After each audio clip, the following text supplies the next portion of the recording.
Hello and good morning students, welcome to GRS technical. तो कैसे हो आप सब। आज के इस वीडियो में हम क्लास 10 साइंस से रिलेटेड क्वेश्चंस डिस्कस करने वाले हैं।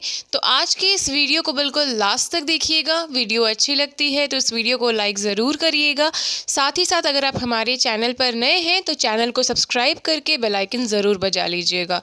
तो चलिए बिना समय गंवाए आज के इस वीडियो को हम स्टार्ट करते हैं। तो मैं आप लोगों को बताना चाहूँगी स्टूडेंट्स, ये सारे जो क्वेश्चंस जो आपको बोर्ड पे दिख रहे हैं ये सारे इंपॉर्टेंट क्वेश्चंस हैं बोर्ड पॉइंट ऑफ व्यू से। तो इन सारे क्वेश्चंस को आज के इस वीडियो में हम डिस्कस करेंगे, ठीक है। इस वीडियो को हम स्टार्ट करते हैं। पहला क्वेश्चन है, हमसे यहाँ पे पूछा जा रहा है कि brass is an alloy of dash and dash, bronze is an alloy of dash and dash, solder is an alloy of dash and gold is an alloy of dash and dash. तो इसका answer क्या होगा? तो मैं आप लोगों को answer बता रही हूँ, ठीक है। Brass is an alloy of copper and zinc, ठीक है। आप सभी ने पढ़ा भी होगा कि ब्रास जो है वो अलॉय होता है कॉपर और जिंक का। तो यहाँ पे हम लिखेंगे brass is an alloy of copper यानी कि Cu एंड जिंक मतलब Zn। फिर आएगा यहाँ पे bronze is an alloy of copper and tin, ठीक है। तो हम यहाँ पे क्या लिखेंगे? Bronze is an alloy of copper and tin. तो यहाँ पे हमको लिखना होगा कॉपर मतलब Cu एंड टिन का क्या होता है? तो Sn होता है। तो हम यहाँ पे क्या लिखेंगे? Copper Cu and tin Sn, ठीक है। फिर आता है हमारा soldier is an alloy of lead and tin होता है। लीड एंड टिन होता है, आप सभी ने पढ़ा भी है। तो हम यहाँ पे लिखेंगे Pb एंड Sn यानी कि lead and tin. And gold is an alloy of silver and copper, ठीक है। सबको समझ में आ गया? अभी नेक्स्ट क्वेश्चन हम डिस्कस करते हैं। नेक्स्ट क्वेश्चन हमसे पूछा जा रहा है डिफाइन। तो यहाँ पे हमको डेफिनेशन यहाँ पे पूछा जा रहा है। तो पहला है डक्टिलिटी का। तो आप सभी ने पढ़ा भी है कि क्या होता है डक्टिलिटी, आप लोगों को याद है? बहुत अच्छी बात है। तो इसका आंसर हो जाएगा the ability of metals to be drawn into thin wires known as ductility. क्या होता है ductility? The ductility is the ability of metals to be drawn into thin wires. All right, the next question is कि हमको यहाँ पर define करना है olfactory indicator को। तो ओल्फैक्टरी इंडिकेटर क्या होता है? Substance whose odour changes into acidic और basic media known as olfactory indicators, ठीक है। मैं एक बार फिर से रिपीट कर देती हूँ। Substance whose odour changes into acidic और basic media known as olfactory indicators, ठीक है। थर्ड क्वेश्चन देखते हैं। थर्ड क्वेश्चन में हमसे पूछा जा रहा है कि ओम्स लॉ क्या होता है। तो आप सभी जानते हो कि साइंटिस्ट जॉर्ज साइमन ओम्स ने डिस्कवर्ड किया था ओम्स लॉ को 1827 ईयर में, ठीक है। साइंटिस्ट का नाम था जॉर्ज साइमन ओम और उन्होंने 1827 में डिस्कवर्ड किया था। अब ओम्स लॉ होता क्या है तो ये जान लेते हैं। Potential difference across and of the resistor is directly proportional to the current through it provided temperature remains the same. बहुत ही इजी सा है, डेफिनेशन आपको याद रखना है। Potential difference across the end of the resistor is directly proportional to the current through it provided temperature remains the same. All right, next question है, हमसे यहाँ पे पूछा जा रहा है कि रिप्रोडक्शन क्या होता है। तो आप सभी ने पढ़ा हुआ है, आप सभी जानते हो कि रिप्रोडक्शन क्या होता है। इसका आंसर हो जाएगा reproduction is the process of producing new individual of same species bye existing organism from species example parents. तो आप सभी जानते हो कि अभी मैंने बायोलॉजी लिया था क्लास 11th एंड 12th में, एंड उसमें भी आप ये डिफ्रेंशिएशन में लिख सकते हो कि डिफाइन करने से पूछा जाए तो, ठीक है। तो 10th में आपसे ये पूछा जा रहा है तो अच्छे से याद कर लो। 12th में भी अगर आप साइंस लेने वाले 11th में तो आपको काम दे देगा, ठीक है। रिप्रोडक्शन क्या होता है? Reproduction is the process of producing new individual of same species by existing organism from species example parents, ठीक है। नेक्स्ट क्वेश्चन हमसे यहाँ पे पूछा जा रहा है a metal which is liquid at room temperature known as dash. तो वो मर्क्यूरी होता है, ये आप सभी ने जानना हुआ है। नेक्स्ट क्वेश्चन है what are the difference between metals and non metals, यानी कि मेटल्स और नॉन मेटल्स का हमको यहाँ पे डिफरेंशिएशन लिखना है। अब डिफरेंशिएशन कैसे लिखते हैं मैं आप लोगों को हमेशा बताती आई हूँ कि एक साइड में आपको मेटल्स लिखना है and same on other side non metals लिखना है। कभी भी मिक्सड एंड मैच करके नहीं लिखना होता है, क्योंकि इससे बोर्ड्स के जो कॉपी आपका चेक कर रहे होते हैं उनके सामने आपका इंप्रेशन अच्छा नहीं पड़ता है। तो you are giving boards examination. School में तो किसी तरीके से हो जाता था कि यार मैम पास कर दो, लेकिन वहाँ पे आप नहीं कुछ जुगाड़ कर सकते हो, तो क्यों ना अच्छे से हम एग्जामिनेशन दें। ठीक है, तो मेटल्स में हम पहला पॉइंट लिखेंगे, मेटल्स आर लश्चरस, यानी कि जो मेटल्स होता है वो लश्चरस होता है। नन मेटल्स में हम क्या लिखेंगे, non metals are non lustrous, यानी कि ठीक अपोजिट हो जाएगा मेटल्स का। फिर पॉइंट नंबर 2 मेटल्स में हम लिखेंगे दे आर डक्टाइल, यानी कि जो मेटल्स होता है वो डक्टाइल होता है। नन मेटल्स डक्टाइल नहीं होता है, यानी कि जो चीज़ आप मेटल्स में लिखोगे आप उसका अपोजिट नॉन मेटल्स में लिखोगे। ठीक है, मेटल्स मलिएबल होता है, नॉन मेटल्स मलिएबल नहीं होता है। Metals they are good conductor, non metals they are bad conductor of electricity except graphite. Graphite आप लिखना पड़ेगा आपको कि नॉन मेटल्स जो होता है वो बैड कंडक्टर ऑफ इलेक्ट्रिसिटी होता है, लेकिन ग्रेफाइट जो है उसमें वो एक्सेप्शनल केस है। ठीक है, तो ये आपका डिफरेंशिएशन में आ जाएगा। अब आपसे पूछा जा रहा है नेक्स्ट क्वेश्चन में यहाँ पर, give any 2 examples of olfactory indicator.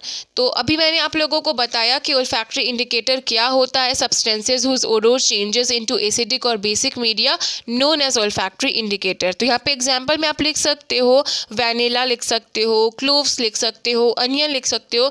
3 example मैंने आप लोगों को बता दिया। अब आपका चॉइस जो है वो आप लिख सकते हो, यहाँ पे 2 पूछा जा रहा है। तो नेक्स्ट क्वेश्चन यहाँ पे पूछा जा रहा है कि give any 2 uses of acetic acid. तो लिखोगे एसिटिक एसिड यानी कि CH3COOH, इसका फॉर्मूला हो जाएगा एसिटिक एसिड का।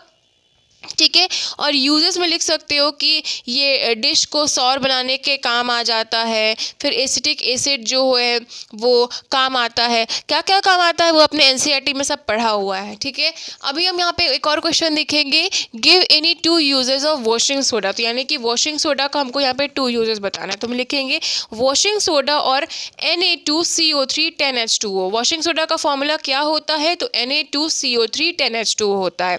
ये किस लिए यूज होता है, तो मैन्युफैक्चरिंग ऑफ बोरैक्स, बोरैक्स के यूज में आता है। ठीक है, removing permanent hardness of water, यानी कि कभी कभी पानी एकदम खारा नहीं हो जाता है, हार्ड हो जाता है, तो उसको रिमूव करने के लिए हम वॉशिंग सोडा का यूज करते हैं।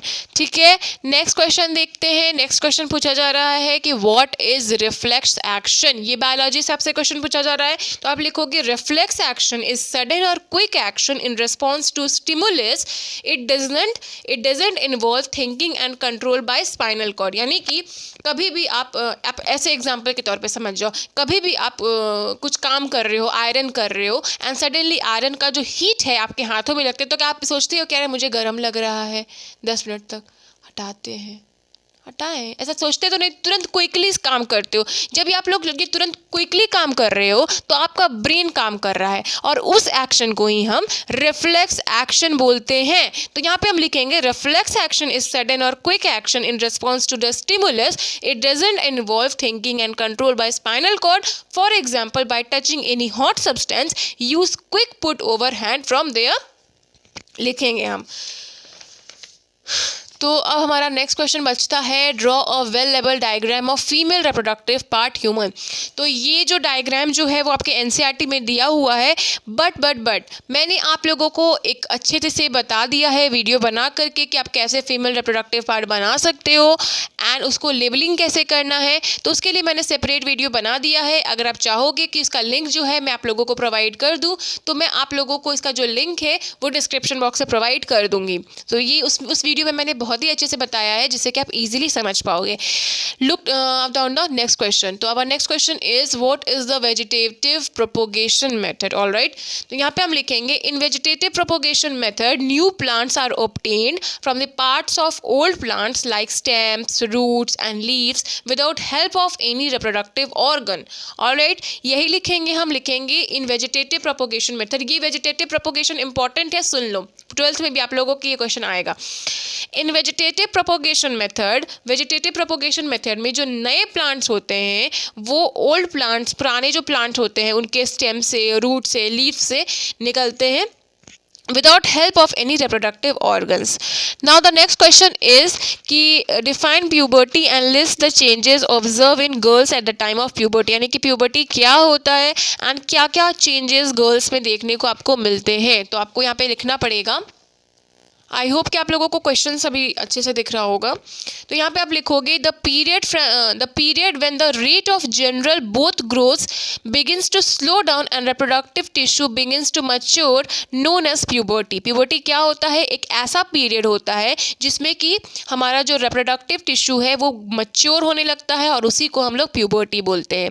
ठीक है, तो हम क्या लिखेंगे डेफिनेशन में, एक बार फिर से सुन लेते हैं। The period when the rate of general both growth begins to slow down and reproductive tissue begins to mature called as puberty. Alright, यहाँ पे फिर हम लिखेंगे changes observed in girls are as follows। तो पहला आ जाएगा breast size begins to increase, यानी कि जो breast size होता है वो increase होने लगता है। सेकेंड पॉइंट लिखेंगे menstruation start, यानी कि जो menstruation होता है वो start हो जाता है हर 28 to 31 days पे। फिर आ जाता है darkening of nipples at the tip of the breast, यानी कि जो nipples जो होते हैं गर्ल्स के वो डार्कर होने लगते हैं टिप ऑफ द ब्रेस्ट पे।